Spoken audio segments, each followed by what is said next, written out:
Os recordamos que podréis continuar con este debate y hacer vuestras preguntas a los invitados en la página web de Facebook de Burbuja Radio. Nos vemos allí.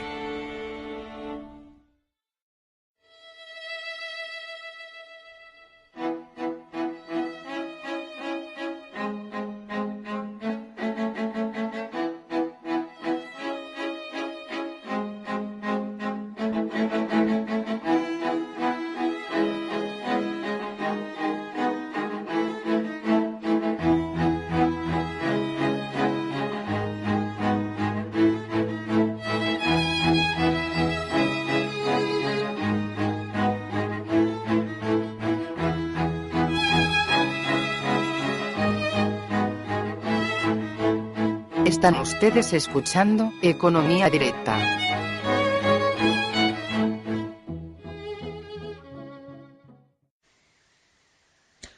Muy buenas tardes, amigos y oyentes de Colectivo Burbuja. Os doy la bienvenida una vez más a nuestro programa Economía Directa. Hoy tenemos el privilegio de contar como invitado a uno de los bloggers más conocidos en el mundo anglosajón. Se trata de Gonzalo Lira. Muy buenas tardes, Gonzalo. Es un placer estar con ustedes. Muy buenas tardes. Y también para colaborar en la entrevista, pues tenemos también a nuestro amigo Pablo Baroja. Muy buenas tardes, Pablo. Hola, buenas tardes.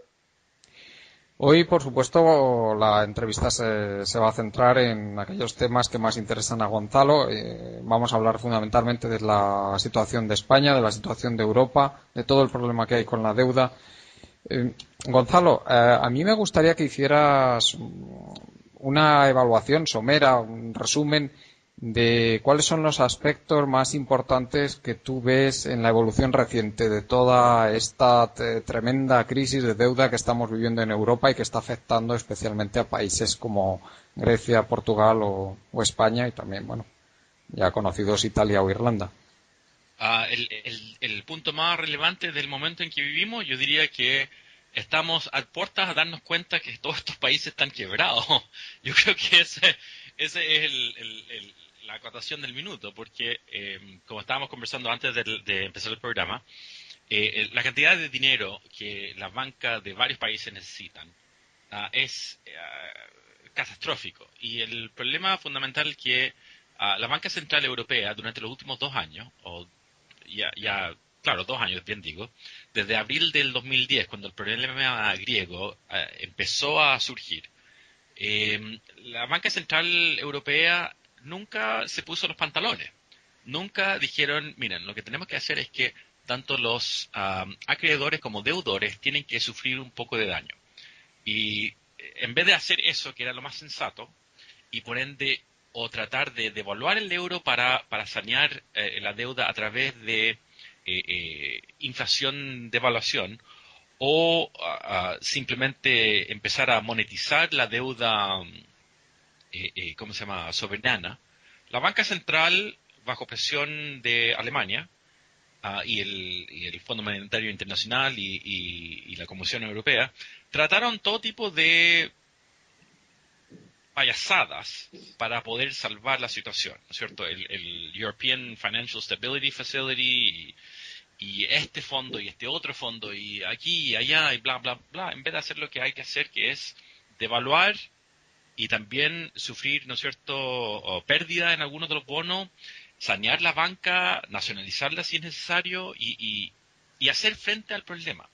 Entonces, en vez de hacer frente al problema, trataron de crear programas de salvataje y esencialmente patearon el problema hacia adelante. Y al chutearle un problema hacia adelante, lo que siempre ocurre es que el problema vuelve a ocurrir, pero la próxima vez es más grande. Y durante 2 años tuvimos un tema de crisis constante y yo creo que todos estamos de acuerdo que estamos llegando a un punto en que este estirar el momento está llegando a su fin y estamos llegando a un punto de quiebre. Y bueno, ya estamos hablando abiertamente de que Grecia va a salir del euro y eso está causando pánico en Grecia. Y hemos conversado tú y yo de que la banca española está en muy mal estado y tiene una necesidad de dinero estratosférica para el mes de junio. Y bueno, vamos a ver qué pasa con España. Y el problema es que si Grecia sale del euro, para España va a ser muy tentador también salir del euro, porque al salir del euro muchos problemas se pueden sanear. Al volver a la peseta, devaluar y tratar de reconstruir la economía de España. Y si España sale, entonces a Portugal también va a querer salir o va a tener la necesidad de salir. Y bueno, va a ser un poco un efecto dominó. Eso por lo menos es a mi parecer lo que yo estoy viendo en este momento. ¿Qué piensas tú? Pues desde luego yo creo que el mayor peligro que tiene ahora el euro es que salga Grecia del euro y que tenga éxito esa salida del euro y que les vaya bien, Sí, efectivamente. sí, claro. Ese es el Mira, mayor peligro. lo que yo siempre he pensado del tema del euro es lo siguiente. Ah, el problema que estamos viendo en Europa es exactamente el mismo problema que Latinoamérica vivió en los años, fines de los 70, principios de los 80, cuando varios gobiernos latinoamericanos fijaron su moneda al dólar. Yo soy de Chile, por supuesto, famosamente los Chicago Boys hicieron muchas reformas bastante buenas, pero una cosa que hicieron muy mal es que fijaron el peso al dólar, a 39 pesos el dólar.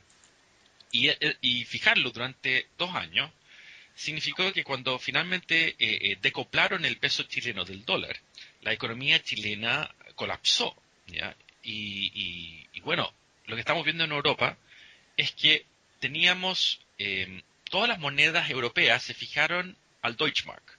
Por supuesto, nadie lo llama, no lo llaman que se fijaron todas las monedas al Deutschmark. Decimos, oh, todos están viviendo bajo el euro.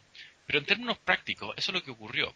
Hay que pensar también que la economía alemana estaba mucho, mucho mejor posicionada que toda la otra economía, no porque los alemanes son fundamentalmente más eficientes o qué sé yo, sino porque durante periodos de prosperidad, post-reunificación, ellos habían llevado a cabo las reformas laborales que fueron muy dolorosas, pero que hicieron que su economía fuera más eficiente. Justo ahora que las cosas andan mal, y bueno, las cifras que salieron la semana pasada dicen que Alemania está creciendo a un ritmo de 2% anual, mientras que Francia está en cero anual y el resto de Europa está en contracción. Bueno, yo veo la situación de Europa hoy igual que la situación de Latinoamericana y Estados Unidos en el año 80. Tenemos una moneda fuerte, el dólar, o sea, el euro alemán, y tenemos otra economía, la latinoamericana en ese entonces, las famosas PIGS de hoy, Portugal, Italia, Irlanda, Grecia y España, acopladas a esta moneda dura alemana. Y bueno, ha llevado a esta catástrofe que tenemos y de la misma forma que ocurrió el año 80 en Latinoamérica, la única solución para todos estos países es decoplarse de Alemania, volver a una moneda local, devaluar, sufrir, ¿no es cierto?, esta crisis económica, sufrir el colapso de la banca local y, bueno, empezar de nuevo borrón y cuenta nueva. Esa es la única solución que yo lo veo. ¿Ustedes ven otra solución? Yo lo veo exactamente igual, Pablo. Sí, sí, además yo he estado leyendo sobre la crisis chilena del 82 y es que los paralelismos con lo que estamos viviendo aquí son tremendos, ¿no? Porque allí lo mismo pasó, que hubo una retirada de aranceles de estos Chicago Boys y la apertura a los mercados internacionales, liberalizaron todo el sector financiero en el 79, trajo eso un flujo enorme de capitales al país, se triplicó el número de bancos que había, una burbuja enorme de activos, eso genera increíblemente, pero así también está ocurriendo aquí, el colapso en el ahorro nacional, subida de tipos, quiebra de bancos, una mala supervisión de la morosidad de estos y luego nacionalización, reprivatización de estos bancos, apoyo por parte de Chile a los deudores un poco a la irlandesa. Uh-huh. Y al final una devaluación del peso chileno en términos reales del 90%.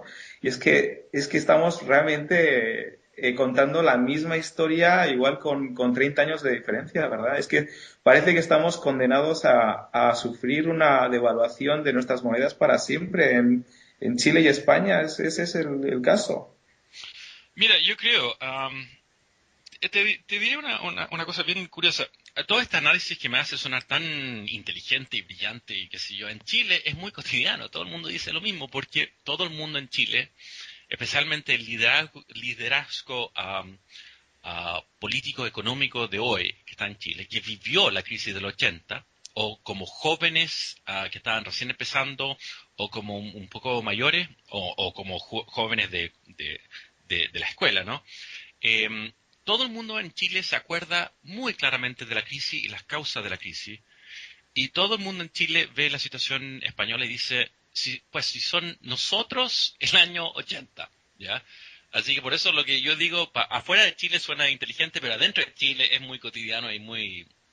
Yo creo que este tipo de lección de lo que ha ocurrido, de plata fácil, que lleva a sobreendeudamiento y eventualmente a quiebre, es una lección que yo creo, mirándolo, yo creo que cada 2 generaciones ocurre, ¿ya? Porque la vez que ocurrió esto antes en Europa, se puede decir que fue en los años 20 y 30, ¿no? Sí. Y después de eso, bueno, vino la guerra, vino la posguerra, y mucho trabajo y mucho esfuerzo para sacar adelante las economías, ¿no es cierto? Pero llegó el año 90, el fin de la Unión Soviética, una sensación de prosperidad, no había que estar preocupado de guerras, no había que estar preocupado de nada, y se instaló este régimen del euro, que en su momento, claro, suena muy bonito, y la idea detrás del euro es una idea que yo apoyo mucho, porque al fin y al cabo, la idea del euro es acoplar a Alemania y a Francia a tal nivel que nunca vuelvan a estar en guerra. Es la continuación del plan de Schuman, de Robert Schuman, ¿cómo se llama? El ministro de Relaciones Exteriores de Francia en la posguerra, que quería evitar otra guerra entre su país y Alemania. Al fin y al cabo, antes de 1945, Francia y Alemania estuvieron en 3 guerras. La Segunda Guerra Mundial, la Primera Guerra Mundial y la Guerra Franco-Prusiana de 1870. Entonces, en esos 70 años hubieron 3 guerras. En la posguerra no había ninguna guerra entre esos 2 países porque el contacto comercial económico, a la asociación comercial económica ha sido tan fuerte precisamente debido al Schuman Plan y también a otros factores geopolíticos que son obvios, pero no hay que darle más vuelta. Pero el tema es que el euro es una buena idea para esos 2 países, que son relativamente economías que en muchos sentidos son muy parecidas. La edad, o sea, demográficamente, en términos de productividad, hay ciertos temas en Francia que todavía tienen que mejorarse para alcanzar los niveles de eficiencia de mercado de Alemania, pero en términos generales, a rasgos globales, están bien esas 2 economías. Son las otras economías, las economías más pequeñas, más débiles, menos eficientes. Esas son las que están sufriendo. Y yo me temo que esas economías chicas terminen rompiendo el lazo franco-alemán del euro, ¿ya? Esto es a largo plazo porque nadie piensa que Alemania y Francia se van a meter en una guerra la próxima semana si se acaba el euro, ni el año siguiente, ni en 10 años, ni en 20 años. Pero en 50 o 100 años puede ser. Todo es posible. Ese lazo comercial económico entre Alemania y Francia, pienso yo, es algo que tiene que cuidarse mucho y por eso Europa debería tratar de salvar el euro, ¿ya? Ese nexo, ese matrimonio entre esos 2 países es bueno y válido para la seguridad de todo el continente. A largo plazo llámese 50, 100 años. El problema es que esta crisis, me temo, que cuando los países empiezan a salirse del euro, y también como la economía francesa no está del todo bien, va a haber como un impulso para que Francia se salga del euro y vuelva al franco, ¿ya? Yo no pienso en ningún caso que los alemanes van a salirse del euro por varias razones, y la más obvia es que ellos son acreedores en euro. Sería estúpido de ellos salirse del euro y perder su posición como acreedor. Pero que Francia salga del euro, si hay un manejo incompetente o incapaz de la salida de Grecia, España, Portugal, que yo creo que los tres estamos de acuerdo que eventualmente eso va a ocurrir dentro del próximo año, si no es que antes. Bueno, si esa salida no se maneja de una forma organizada y eficiente, y si Francia se tienta a salir del euro, bueno, se sale del euro y eso va a ser malo para Europa a largo plazo, porque vamos a tener controles de capital, vamos a tener tarifas y otras barreras comerciales, y vamos a empezar a de-evolucionar, y vamos a volver a los viejos tiempos de los años 30, que nadie quiere eso. Pero eso es mi opinión, y tal vez una opinión poco ortodoxa, pero mirando a largo plazo. Y mi entrenamiento en la universidad fue en filosofía e historia, y en historia me enseñaron a ver historia así, largo plazo.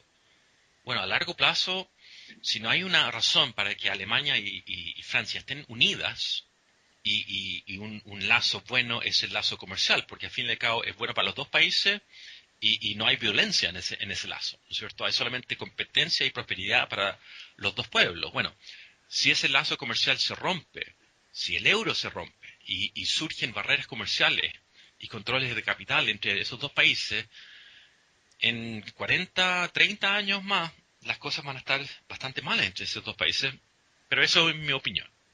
Es que igual ahí está, sí, que igual está ahí el error, ¿no? Porque, por ejemplo, Estados Unidos y México han aprendido a comerciar, y el 80-90% del comercio mexicano es con su país del norte, y tienen una relación ya entre el peso y el dólar que flota, y se respetan, y el peso devalúa de manera constante desde hace ya décadas, y igual ese es al final, el intentar unir esas dos monedas me parece que nunca ha funcionado, y igual Francia y Alemania tendrían, porque tampoco la balanza comercial francesa frente a la alemana tampoco es que anden muy bien, ¿no? Entonces, igual si, un poco mi idea siempre ha sido que si Francia por lo menos pudiera liderar a los PIGs, ¿no? El tema es, los franceses son un poco chauvinistas, y no sé si les gustaría ser de segunda, ¿no? Con un poco la imagen suya que tienen, ¿no? Pero, quién sabe. No sé, mira, los dos pueblos como pueblo, y estamos haciendo unos estereotipos así sumamente, estamos estereotipando demasiado, pero claro, uno podría decir que los franceses son muy altaneros, ¿no es cierto? Y los alemanes son como pueblo inflexible, y todos hemos conocido esa inflexibilidad y esa arrogancia de miembros de esos dos grandes países. Pero, mira, está bien lo que tú dices en el ejemplo de Estados Unidos y México, que, ¿no es cierto?, no necesitan una moneda en común para tener un lazo comercial. Tienes toda la razón.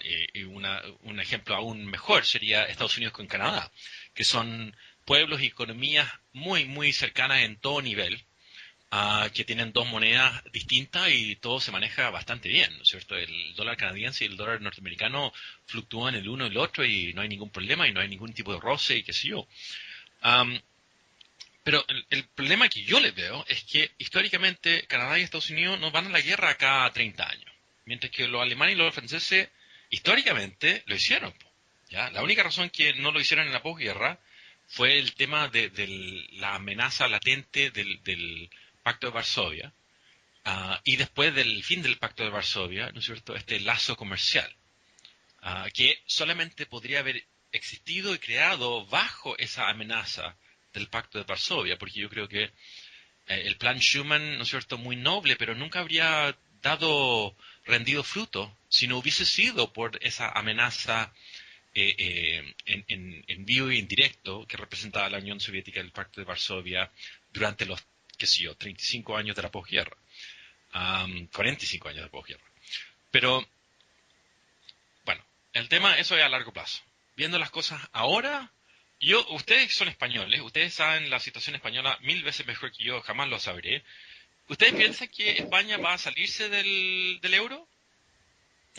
En un principio, Gonzalo, desde luego aquí, dentro a nivel español, dentro del país, hay una oposición, ya te comenté el otro día cuando hablábamos, muy fuerte, sobre todo por parte de las grandes empresas, que como están muy apalancadas con préstamos del exterior, se oponen totalmente a esto. A nivel de calle está creciendo sobre todo las personas que están opuestas a esta política que se está llevando deflacionaria en España, esta política estilo años 30 que estamos sufriendo y que ha llevado ya el paro al 25%, pues está creciendo cada vez más una opinión que hace simplemente 2 años era absolutamente minoritaria, que es estaríamos mejor con la peseta.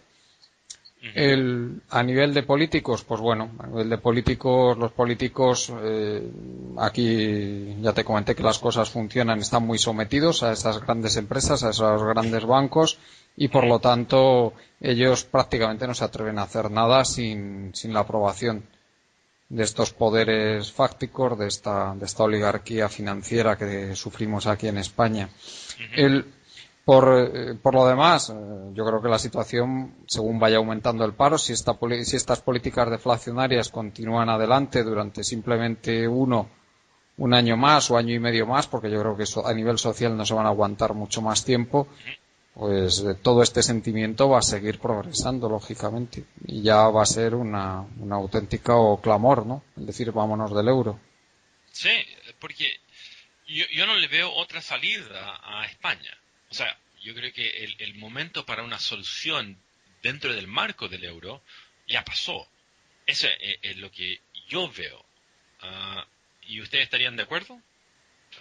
Sí, yo lo veo imposible el ajuste dentro del euro. O sea, los desequilibrios que se habían alcanzado a nivel macroeconómico y el nivel de deuda fueron tan grandes en el momento en que estalló la crisis financiera que eso ya no se podía superar mediante un ajuste estructural o deflacionario, como lo quieras llamar. Eran demasiado grandes esos desequilibrios. El coste social ya no es asumible. A mí me interesaría mucho que nos comentaras, Gonzalo, lo que estaba comentando Juan Carlos de las empresas españolas que están en estos momentos endeudadísimas en euros. Parece ser, o sea, por lo que comentabas el otro día con Juan Carlos, parece que también en Chile las compañías chilenas en esos años 80 también estaban terriblemente endeudadas en dólares, ¿no? ¿Y qué pasó ahí? Pero sí, fue muy sencillo. Mira, si tú tienes una moneda que el Banco Central de tu país dice está fijo al dólar a 39, ¿ya? Pero tú estás recibiendo pesos, ¿no es cierto? Y esos pesos están sufriendo inflación interna, ¿no es cierto? Entonces, tú eres un empresario y tú estás sufriendo inflación, estás bajo un régimen inflacionario, un régimen inflacionario modesto, llámese, qué sé yo, un 7%, por decir. Entonces, todos los años, ¿no es cierto?, tú estás cobrando un 7% más a tus clientes, ¿ya? Pero ¿eso qué significa? Tú estás ganando más pesos que se convierten en más dólares, ¿ya? Ahora, si tú estás en tu país, en Chile, con inflación, da lo mismo, porque, ¿no es cierto?, inflación afecta a todo. Afecta tú como un empresario que está recibiendo un pago que está siendo sometida a inflación, pero también tus costos están subiendo. Así que, en términos reales, ¿no es cierto?, la inflación no te está afectando, pero ocurre de que si una moneda fuerte extranjera está fijado a tu moneda que está inflacionándose, pero inflacionándose existe como palabra, no sé, pero bueno, tu moneda se está inflacionando, pero la moneda dura extranjera no, bueno, ¿qué haces tú? Te endeudas en dólares. ¿Y por qué no? Porque tú te endeudas en dólares y haces básicamente un leverage, ¿no es cierto? Un arbitrage, porque tu peso está, ¿no es cierto?, cayendo en valor, pero tú estás ganando más peso, que significan más dólares, entonces tu deuda en dólar va bajando en el tiempo, ¿no es cierto? Entonces tú estás haciendo un leverage entre el interés que estás pagando en dólar y el interés que recibirías por los pesos. Así es. ¿Ya? Y así ganas plata, y ganas mucha plata, hasta que el Banco Central de tu país anuncia un día: oigan, se nos acabaron los dólares, no podemos cambiar más dólares por los 39 pesos, y vamos a tener que venderlo, ¿no es cierto?, a qué sé yo. Se me olvidó cuánto fue cuando devaluaron. Fue o sea, relativamente modesto, creo que 10, 15 pesos, la verdad se me olvidó. El hito que me acuerdo patente, yo tenía, qué sé yo, a 14 años cuando ocurrió todo esto, el hito fue cuando al poco tiempo el dólar llegó a 100 pesos, ¿ya? Y todo el mundo estaba quebrado, ¿ya? Y lo que fue también muy cómico, ¿ya? O bueno, tal vez no tan cómico, dependiendo a qué lado uno está, es que la dictadura de Pinochet, esto aparte del tema económico, la dictadura de Pinochet, que todo el mundo los critica mucho, ¿ya? Por derechos humanos y esto, lo otro, y tienen razón, ¿ya?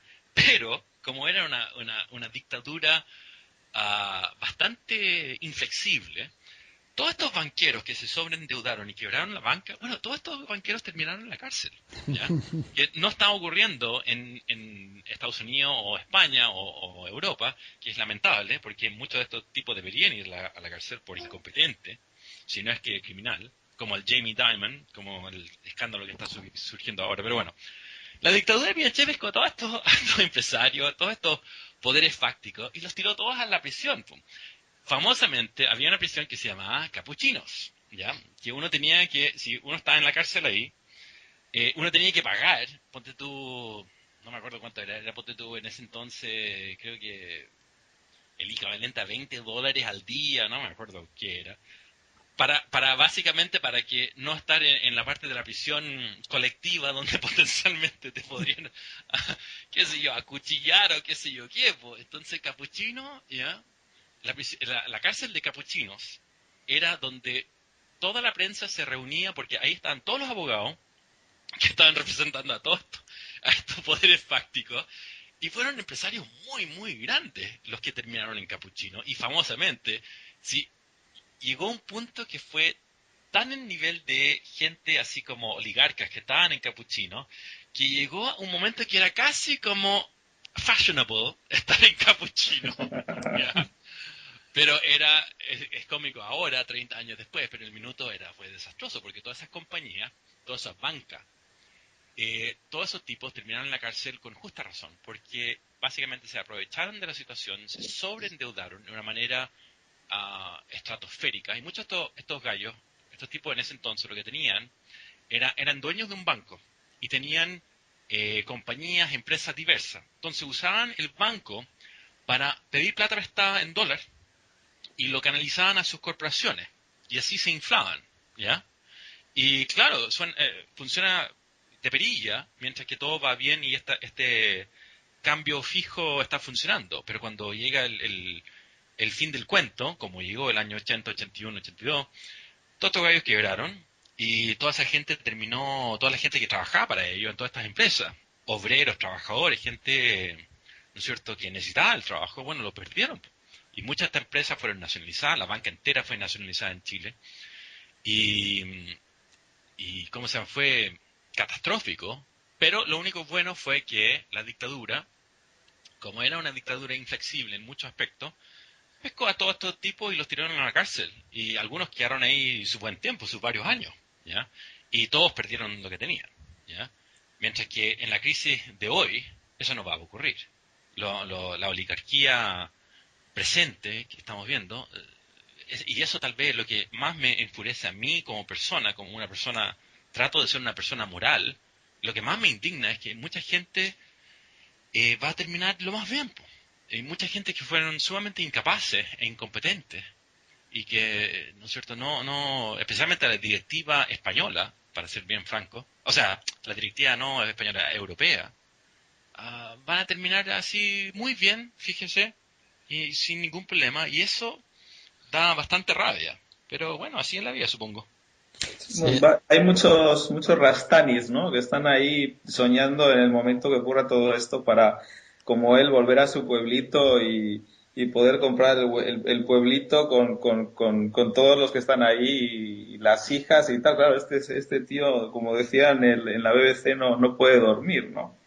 Perdón, Pero, lamentablemente no te escuché lo que estabas diciendo. ¿Me lo no, puedes repetir? el tema, bueno, nada, que realmente que sí, que es una situación en la que mucha gente, además, que tiene los conocimientos y tiene el capital para poderse mover, porque lo que nos pasa en España es que mucha gente ve lo que está ocurriendo, pero tampoco tiene capacidad de reaccionar, pues porque tiene una hipoteca, tiene y tampoco tiene ahorros, ¿no? Un poco lo que pasaba en Chile, ¿no? Sí. Que el ahorro en la época de mediados de los 80, la tasa de ahorro de las familias era el más bajo de su historia, ¿no? Sí, Y, sí. y no puedes realmente reaccionar ante esa situación, ¿no? Además, también veía que el paro también llegó al 30%, ¿no? Sí. Y tuvieron que Sí, generar sí. un montón de programas que si el programa de empleo mínimo, el programa de ocupación para jefes de hogar, un nombre Sí, bastante el PEM y machista. el POG, sí, y eso fue 32% para corregirte. Fíjate. O sea, casi un tercio de la población sin trabajo y grandes porcentajes en estos programas de empleo mínimo y qué sé yo sí, y un real descontento. Yo me acuerdo el agosto del 83 fue como el apogeo del descontento social, porque es bien curioso, porque todas estas crisis, de mi experiencia, el dolor social no ocurre cuando está ocurriendo la crisis, ocurre en los meses después, ¿ya? En los meses o años después. En el momento, no, es una crisis, qué sé yo, pero la gente empieza a perder empleo inmediatamente después de la crisis y toma un tiempo antes que empiezan a sufrir y a sufrir descontento y paros y huelgas y qué sé yo. Y yo me acuerdo patente el año, en agosto del 83, ya estamos hablando casi 3 años en la crisis en Chile, que la dictadura tuvo que esencialmente ocupar Santiago con tropas que trajeron del norte, porque el nivel de descontento y furia estaba llegando a un punto de crisis, ¿ya? Y bueno, la dictadura pudo salvar su situación y por eso se quedó hasta el año 90. Pero el punto de la situación europea, ¿ya? Y el punto la situación de España específicamente. No entiendo cómo la burocracia europea puede como estar tan tranquilos con un nivel de desempleo como el 25% que tiene España, o 24 y tanto que tiene España. Porque eso es una receta de desastre. Eso es... porque al poco tiempo, o sea, un poco más alto, y no va a haber simplemente, qué sé yo, protesta, va a haber crimen, va a haber... va a haber un desastre. Sí, O sí, sea, saqueos, etcétera. Sí. sí, o sea, uno no puede tener una población, un cuarto de la población, ¿no es cierto?, sin trabajo, un cuarto de la población que puede trabajar. Uno no puede tenerlo así a largo plazo. Y no entiendo cómo la burocracia, la eurocracia, está tan tranquila con el tema, en vez de estar desesperado. Porque España, ¿no es cierto?, es que si yo, 10% del Producto Geográfico Bruto de Europa, España es algo, es grande. Si se pierde España, va a ser un desastre para la zona del euro, pero también va a ser desastroso para los españoles y no hay ninguna razón para pensar de que si hay una salida forzosa del euro y en una forma desordenada y catastrófica, como ocurrió en Chile, bueno, que el desempleo español llegue a 35% tranquilamente no es fuera de lo posible, ¿ya? Entonces a mí como una persona que observa de afuera, que no conoce todos los detalles de la situación española, pero ve a grandes rasgos los números españoles y ve la situación española, yo me pregunto cómo el liderazgo político y económico de España no están trabajando todos el mismo lado tratando de llegar a una solución. Porque de afuera no parece que están tratando seriamente de llegar a una solución. ¿O es que estoy afuera y adentro sí están tratando de llegar a una solución? Aquí el problema, Gonzalo, es que no la solución al paro español Uh-huh. en el nivel que estaba, porque tú sabes que la economía española ha caído brutalmente. O sea, los indicadores de servicios, de industria, están perdiendo ya cerca del 30% respecto a lo que teníamos en 2007. Sí. Es que en la situación en que estamos es prácticamente imposible con el anclaje al euro arreglar esto, porque eso implicaría la única solución que yo veo sería una condonación de la deuda y Uh-huh. luego que hubiera unas ayudas para un programa de reindustrialización del país, de creación de empresas, algo así. Pero es que no hay ningún plan ahora mismo en Europa en ese sentido. O sea, simplemente están diciendo vosotros tenéis que pagar la deuda, vosotros tenéis que dejar de endeudaros con el exterior y haced lo que queráis, pero tenéis que hacerlo y punto. No hay más ahora mismo en Europa. Eso no es una solución, no es una solución seria. Eso es hacerse el duro y en una forma estúpida. Porque tú sabes el viejo chiste del banquero, ¿no es cierto? Si tú me debes, yo soy la banca, y tú me debes 1.000.000 de euros, ¿no es cierto? Y no me lo puedes pagar, bueno, ese es tu problema. Pero si tú me debes 1.000.000.000 de euros y no me los puedes pagar, ahí ese es mi problema, ¿ya? Yo, como la banca, o en este caso Alemania, que es la banca, o los acreedores, ¿ya? Tienen que sentarse con España y llegar a una solución y todos tienen que sufrir un poquito, pero no puede ser así que págame o si no.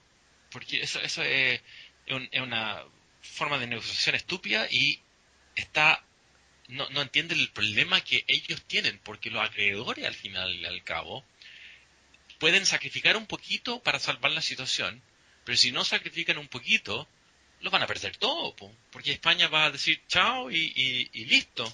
Porque, te digo, los acreedores, ¿no es cierto?, chilenos, ¿no es cierto?, en el año 80, que es la banca norteamericana, básicamente, Citibank, etcétera. Bueno, ellos sufrieron como nadie, ¿ya? Ellos se hicieron los duros también y sufrieron mal. Paul Volcker, el jefe de la banca central en ese entonces, esencialmente tuvo que suspender reglas de capitalización de la banca norteamericana durante un par de años para que ellos pudieran sanear su estado de balance debido a las pérdidas que sufrieron no solamente en Chile, sino en varios otros países latinoamericanos, ¿ya? Pero por lo menos podían hacerlo. La cartera de deuda latinoamericana era un pedazo grande de todos estos bancos en ese entonces, pero no estamos hablando del nivel que es ahora en la banca europea, que todo el mundo está endeudado con todo el resto y todos se deben mutuamente y perdona, yo lo encuentro muy frustrante y tal vez me pasa que no entiendo por qué esto no se solucionó 2 años atrás. No, y además que es que lo que tú has dicho al principio, aquí la solución pasaría porque el Banco Central actuara como un auténtico banco central y saneara los activos tóxicos de todo el sistema financiero. Claro, el LTRO que hicieron, bueno, le dolió más a la banca española, está peor ahora que antes del LTRO, no sé cómo lo llaman en España. El LTRO, sí. Ya. Porque claro, ¿no es cierto?, compraron esos bonos, obligaron a la banca española a comprar bonos soberanos españoles, ¿no es cierto?, con la plata prestada que la banca central española le pasó a la banca española, por esos activos tóxicos que tenía, ¿no es cierto?, que usaban de colateral, por estos préstamos de 1% que dio la banca central. La banca española compró toda esta deuda soberana española y la deuda cayó, así que ahora tienen aún más pérdida. Es como un chiste cruel, ¿ya? En vez de hacerlo, o sea, todo este faramaña para sanar tanto la banca española como el Estado español, que causó aún más daño que antes de esta operación famosa, que en vez de haberlo hecho, debieron haber simplemente dicho, ya, aquí hay 1.000.000 de euros, denme, qué sé yo, bono soberano de estos países y ya, saneado, todo, listo, de un huascazo. Pero no, tuvieron que hacerse los interesantes, los inteligentes, los clever, ¿ya? En Chile tenemos una expresión, winner, ¿no es cierto?, de la palabra en inglés winner. Pero en Chile el winner es el gallo que trata de hacer esta cuestión así como bien inteligente y piensa que bien pillo, bien como que nadie se va a dar cuenta y le sale mal. En la Banca Central Europea es como winner, ¿ya? Hace todo así como quieren ser los inteligentes, los interesantes y le sale el tiro por la culata y... Bueno, perdonen. Esto debe ser una lata para ustedes, pero bueno. Que va, en absoluto, todo lo contrario. Me gustaría que comentaras, Gonzalo, después de la salida desordenada del anclaje al dólar que hubo en Chile, entiendo que toda la economía se desplomó debido a esta quiebra masiva de grandes empresas y quiebra de bancos. Claro. Lógicamente, porque se paralizó toda la financiación de los sectores productivos y, lógicamente, esa contracción crediticia hizo que la economía chilena se viniera abajo. Pero, Claro. ¿cuándo empezó la recuperación en Chile? Aproximadamente, ¿cuánto tardó después de la nacionalización de la banca? 2 años. 2 años y tanto. Casi 3. Porque yo diría que el año 84 ya las cosas están... A fines del 83 ya la cosa estaba más estable. ¿Ya? Pero, ojímetro, una cosa que hay que tener súper en claro. Chile en ese entonces era una dictadura. ¿Ya? Y era una dictadura. La gente fuera de Chile piensa que el gobierno de Pinochet, ¿no es cierto?, mataba guaguas en la esquina todos los días. No, eso es cuento. La dictadura, yo la viví, no era tan sanguinaria o descabellada como gente fuera de Chile piensa o dice. Era en muchos aspectos, especialmente la cuestión económica, y especialmente aquello que tenía que ver, irónicamente, con derecho, era muy correcta y justa. ¿Ya? Bueno, te digo cómo arrestaron a todos estos gallos de la banca, todos estos gallos corruptos, oligarcas, y los han tirado todos a la cárcel capuchino. Eso no es un cuento mío, es la realidad histórica. La dictadura pudo hacer ciertas cosas que una democracia no se podría hacer. ¿Ya? Por ejemplo, nacionalizar toda la banca de una vez. No así como de a poquitito. ¿Ya? Porque básicamente los eurócratas, ¿no es cierto?, quieren perder la virginidad de a poco. ¿Ya? Y no funciona así, es de una. ¿Ya? Y la dictadura se dio cuenta de eso y por eso nacionalizó todo de una. ¿Ya? Él nacionalizó toda la banca y tiró todos los que hay en la cárcel, bla, bla, bla. En una democracia eso no se puede hacer. No se puede hacer. Hay demasiadas trabas políticas, legales, que impiden eso. Mientras que en una dictadura, aún una dictadura que en muchos aspectos era muy... respetaba mucho la ley, irónicamente, pero ellos hicieron muchas cosas que en un marco legal estrictamente no se podría haber hecho. Que tal vez moralmente era correcto, pero que legalmente estaba ahí nomás. No había las leyes o el mecanismo preciso para hacerlo. Ciertamente en la Unión Europea no existen las leyes para poder abiertamente y de una vez nacionalizar la banca y sanar la situación. No existe ese mecanismo legal. ¿Ya? Ni siquiera un plan de trabajo para poder hacer ese tipo de operación. ¿Ya? Mucho menos la voluntad política para hacerlo. ¿Ya? Entonces uno tiene que pensar de que debido a eso es muy probable que el tiempo malo que venga para Europa va a ser bien largo. Porque muchas veces estos problemas no es tanto que nadie sabe qué hacer, es que todos saben qué hay que hacer, pero nadie tiene la voluntad para hacerlo. En una dictadura, tú tienes un hombre que dice, hazlo. ¿Ya? En una democracia, tú tienes parlamento y ministros y esto y asesores y un montón de gente que por diversas razones, ¿no es cierto?, quieren inercia. ¿Ya? No quieren una decisión inmediata sobre un tema en particular. ¿Ya? En este tema, especialmente económico, hay mucha gente que va a perder si se nacionaliza la banca, ¿no es cierto?, como tú bien lo has dicho. Entonces no hay ningún interés para que eso ocurra. Entonces siempre van a haber voces con mucha resonancia que van a poder frenar cualquier medida necesaria para el bienestar de la infraestructura financiera económica de un país, de un continente. ¿Ya? Entonces eso es lo que pienso que va a pasar. Tú me preguntas, ¿cuánto va a durar esta crisis? Bueno, supongamos que mañana Grecia sale y al día siguiente España sale. Y el lunes, ¿no es cierto?, la zona euro ha perdido, digámoslo así, Grecia, España, Portugal y, bueno, los irlandeses son obviamente masoquistas, así que ellos van a quedarse en el euro. Pero supongamos esos 3 países salen, ¿no es cierto? Esos 3 países van a sufrir, pero yo creo que van a sufrir más de la cuenta debido al tema político y la carencia de decisión de liderazgo político y financiero para sacar adelante el país luego que salgan del euro. No sé si me explico. Sí. Va a haber confusión, van a ver qué hacemos, y muchas veces en este tipo de crisis, muchas veces cualquier solución es mejor que el parálisis. Pero lamentablemente en una democracia el parálisis va a ser como lo que va a ocurrir, pienso yo. Tal vez tenemos mucha fortuna y tenemos un liderazgo político que que dice, mira, tenemos que hacer esto, y todos vamos para allá. Y sea lo que sea la solución, va a sacar adelante el país.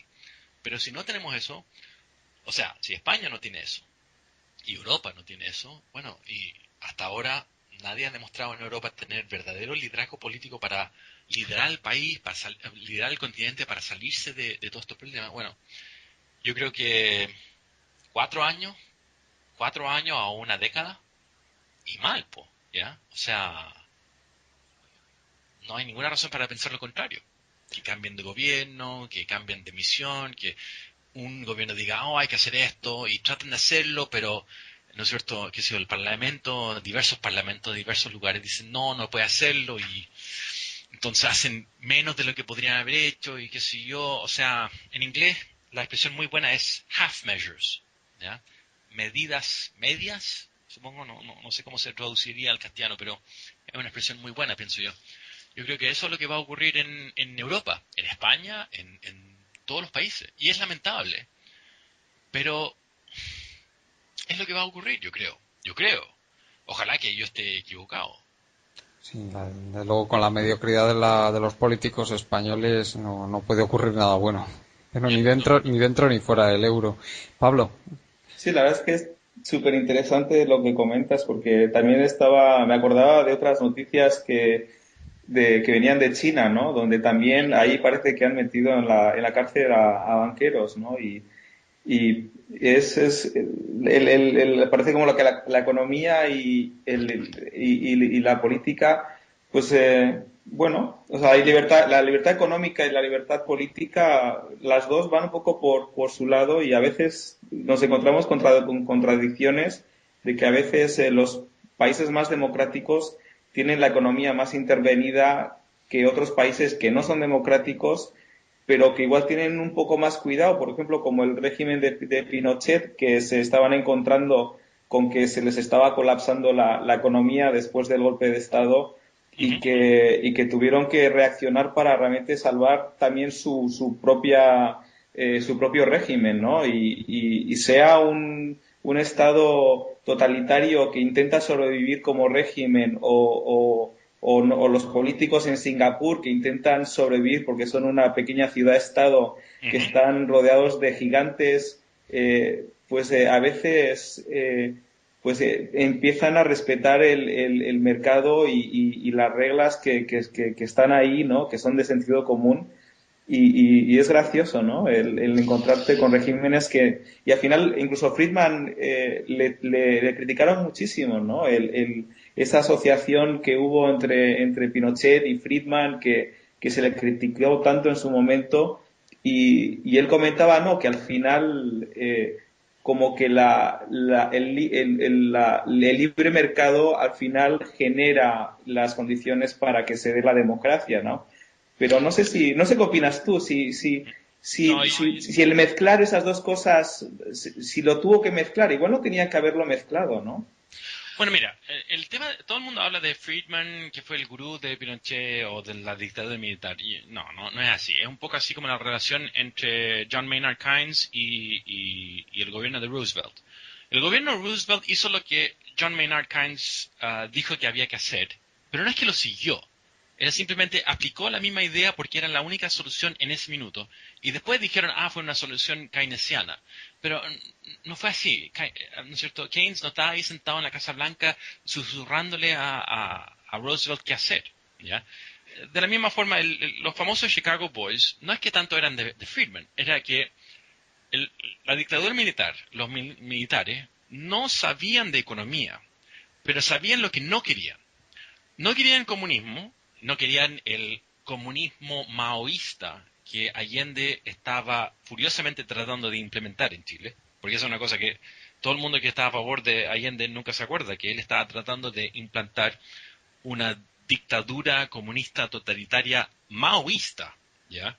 Pero la gente se le olvida eso.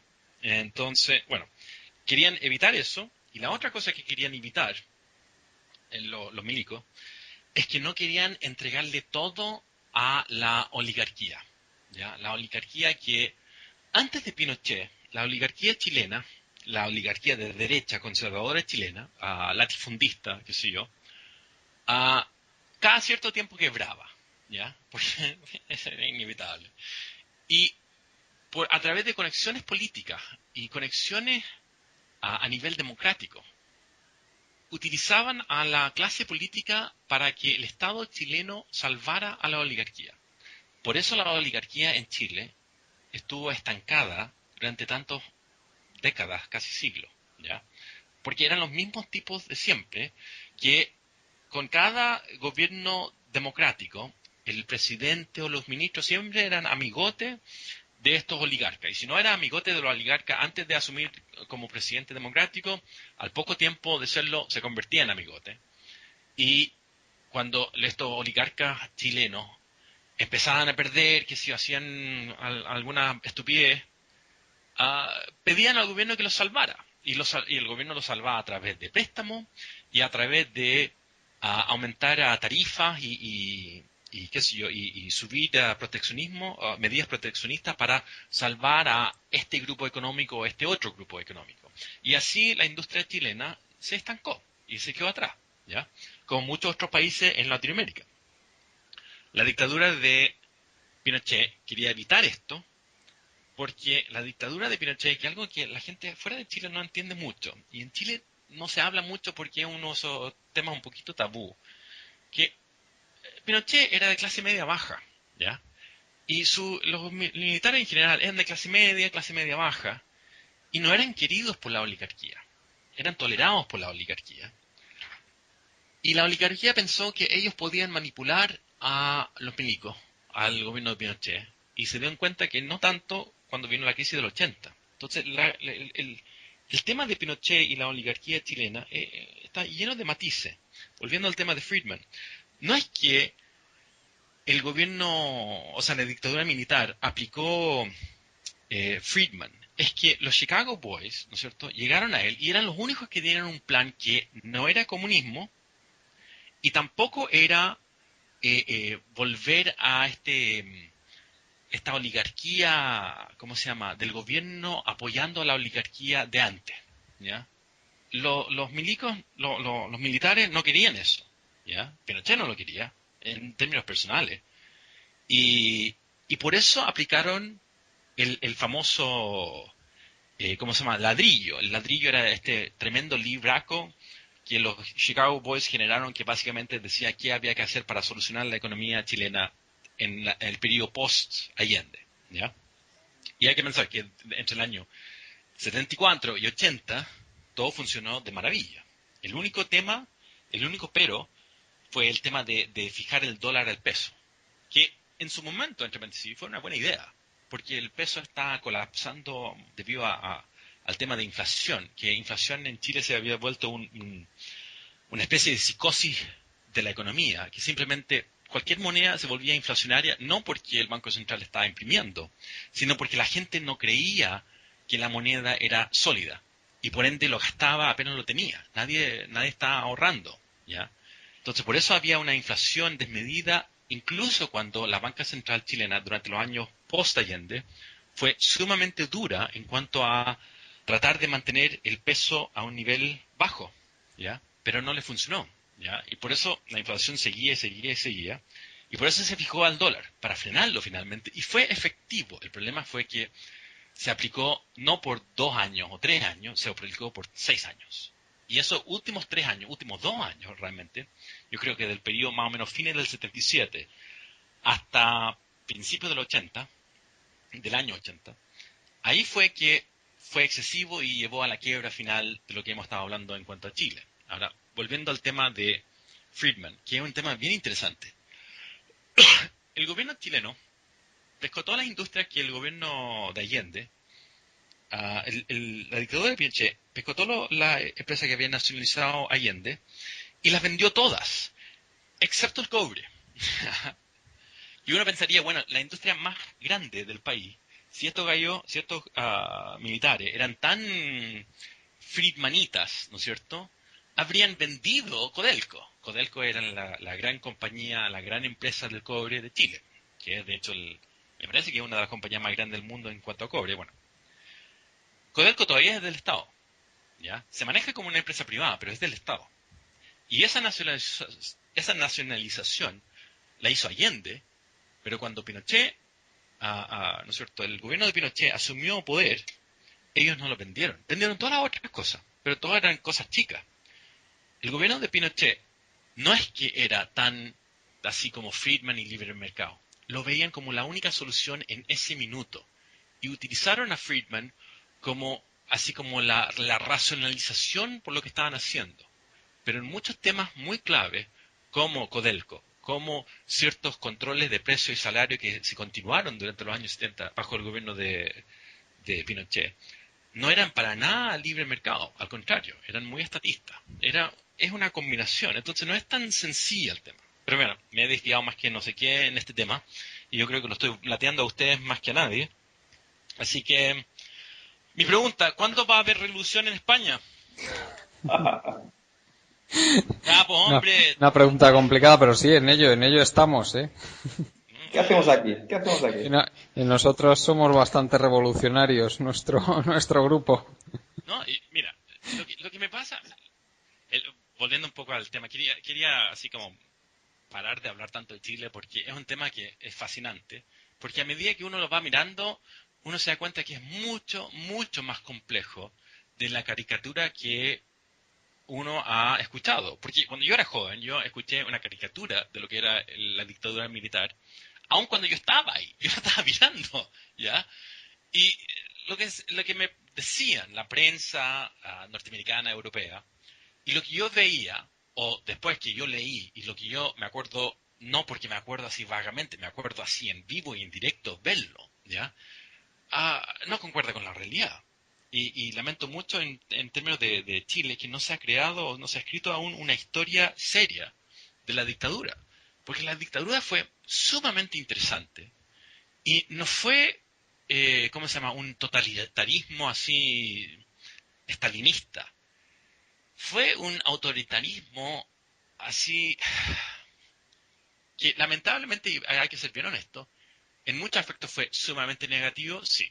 Derechos humanos y lo que siempre hablan, sí. En otros aspectos, fue muy, muy bueno para Chile. La dictadura militar propulsó la clase media chilena y realmente la hizo fuerte.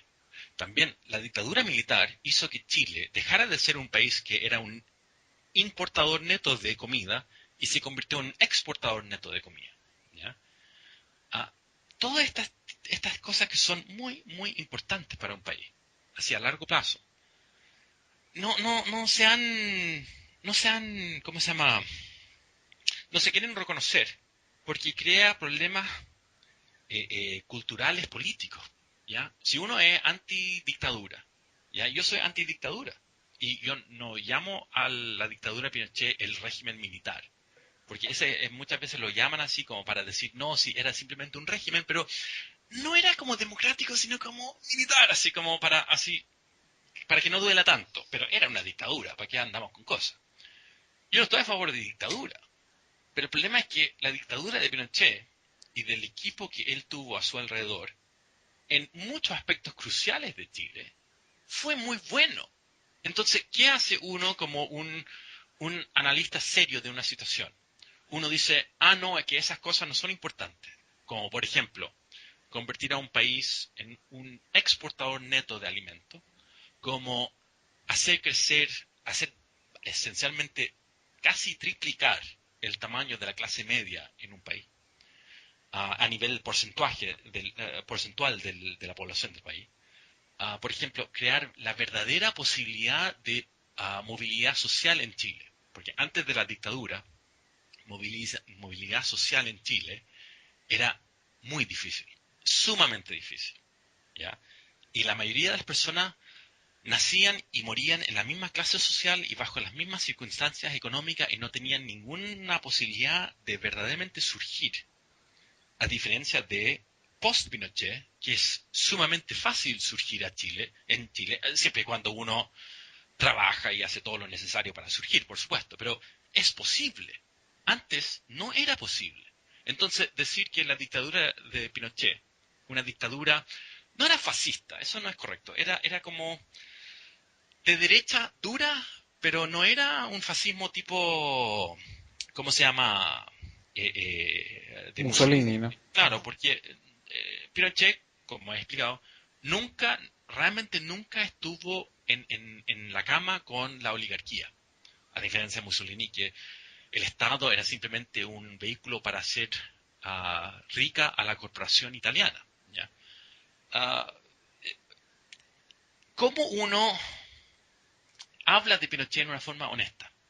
Cuando yo digo Pinochet, yo estoy hablando no solamente del hombre, sino de toda su dictadura y su aparataje burocrático.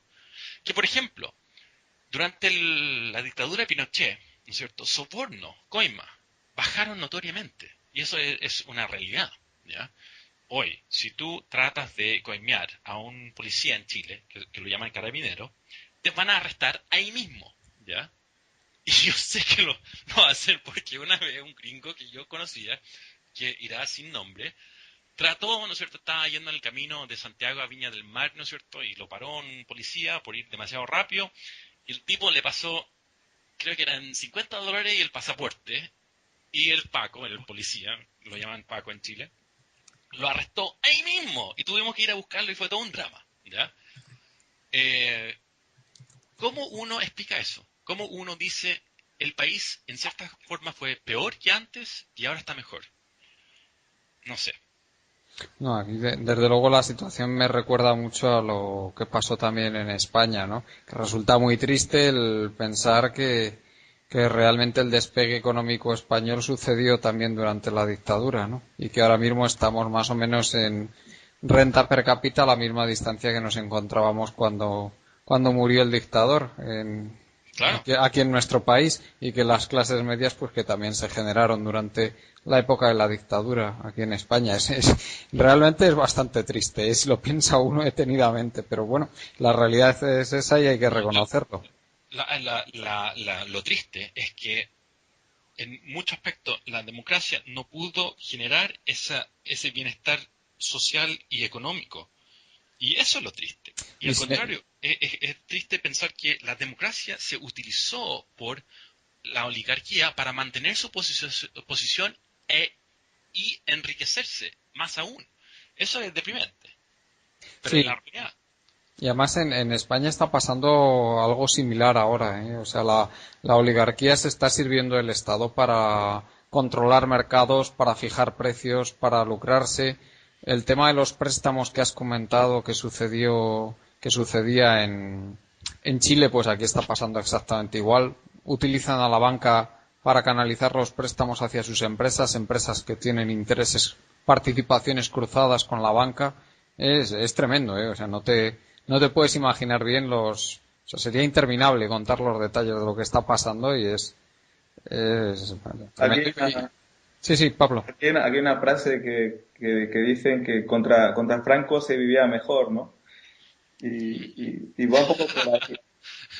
Contra Franco se vive mejor. Buena frase. Sí, está muy buena. Pero además luego estaba viendo que claro, es que antes de Pinochet era un país que vivía básicamente de generar todo ellos, ¿no? O sea, un poco la idea era que no podemos depender de los demás países, entonces lo tenemos que producir todos nosotros, generamos unos aranceles que los subimos hasta el techo.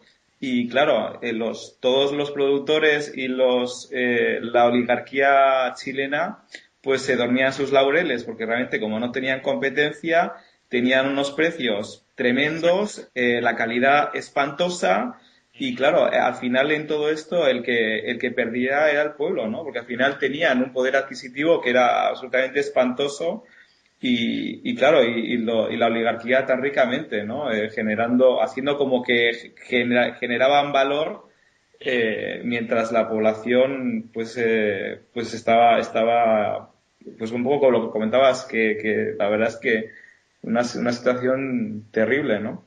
Claro, lo que me ha pasado, entre paréntesis, es que uno cuando trata de explicar esta situación con matices un poquito más complejo, con un poquito más fino, ¿no es cierto? A uno le dicen, eres fascista, o eres un apologista para la dictadura, o qué sé yo qué. Y para nada, yo protesté contra la dictadura de Pinochet el año 87, ¿no es cierto? Me pegaron con un guanaco varias veces. El guanaco eran ¿cómo se llama? Las cuestiones de los policías que tiraban agua, ¿ya? En su momento yo estaba en contra de la dictadura, es solamente a mayor edad que me doy cuenta que era una situación mucho más compleja, con muchos más detalles, y decir que es todo malo, claro, es fácil y cómodo. Es fácil y cómodo decir, ¿no es cierto? ¿Qué sé yo? ¿No es cierto? Rodrigo Zapatero es un idiota y Rajoy es un genio. O Rajoy es un idiota y el Zapatero es un genio. Es fácil decir eso. Y caricaturizar una posición y decir, esto es bueno y esto es malo. Y yo estoy en los lados de los buenos, así que cualquier persona que dice un poquito de algo positivo de lo malo es un tal por cual. Es fácil eso, pero lo difícil es empezar a ver la situación con un poco más de detalle. Y la cosa que me deprime, como te estaba diciendo antes, es darme cuenta de que la democracia tan fácilmente se pervierte para el beneficio de unos pocos. Y bueno, eso es lo que estamos viendo en Europa, ¿no? Y en Estados Unidos, ni hablar. Estados Unidos es un país más corrupto que Argentina, pienso yo. Un otro blogger, la Eve Smith, en Naked Capitalism, ella dice que Estados Unidos es Argentina con armas nucleares. Y es verdad. Estados Unidos es un país completamente corrupto. Y la gente no se da cuenta que es corrupto porque el mecanismo democrático se ha pervertido de tal forma que ha llegado a la situación de que todo el mundo piensa que la economía está para salvar la banca. Está para salvar, ¿no es cierto?, los oligarcas. Y no para servir a la sociedad. ¿Ya? Y bueno, es lamentable, pero eso es el mundo en que vivimos, así que hay que ver cómo lo solucionamos. Muy bien. Sí, no sé si Pablo querrá preguntarte algo más, porque la verdad ya llevamos un buen tramo de entrevista. Sí, estamos aquí abusando de Gonzalo y lamentablemente tengo que volver a trabajar. Así que... Muy bien, pues Gonzalo, no sabes cuánto te agradecemos el que te hayas prestado tu tiempo para esta entrevista. Es un auténtico privilegio por nuestra parte. No, eso estoy ruborizándome. Ha sido un agrado y un placer estar conversando con ustedes. Y bueno, ojalá que lo repitamos y que el futuro nos traiga, si no son buenas noticias, ojalá que interesantes noticias. Por supuesto. Estaremos en contacto y además Pablo tiene también bastantes ganas de hacerle una entrevista a Mish. O sea que intentaremos abusar de tu confianza y que intentes que Mish nos conceda esa entrevista a Colectivo Burbuja. Ya, como quieran. Bueno, caballeros, los dejo. Ha sido un muy placer. Bien. Y estamos al habla. Pues hasta pronto, Gonzalo. Cuídense. Chau. Adiós. Pues aquí damos por finalizada esta interesantísima entrevista con Gonzalo Lira. Os recuerdo que podéis seguirnos en www.colectivoburbuja.org y también en nuestros grupos de Facebook. Pablo, ya nos despedimos por hoy. Muchas gracias a ti también, por supuesto. Venga, un abrazo a todos. Hasta pronto.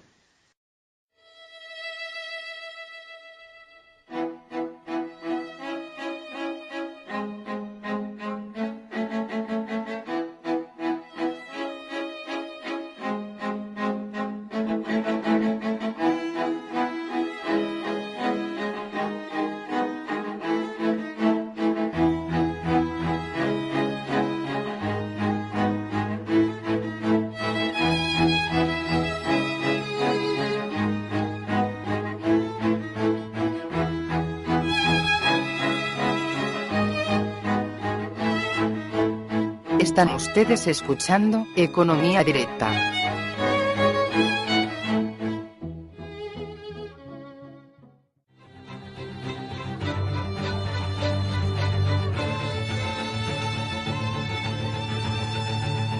Os recordamos que podréis continuar con este debate y hacer vuestras preguntas a los invitados en la página web de Facebook de Burbuja Radio.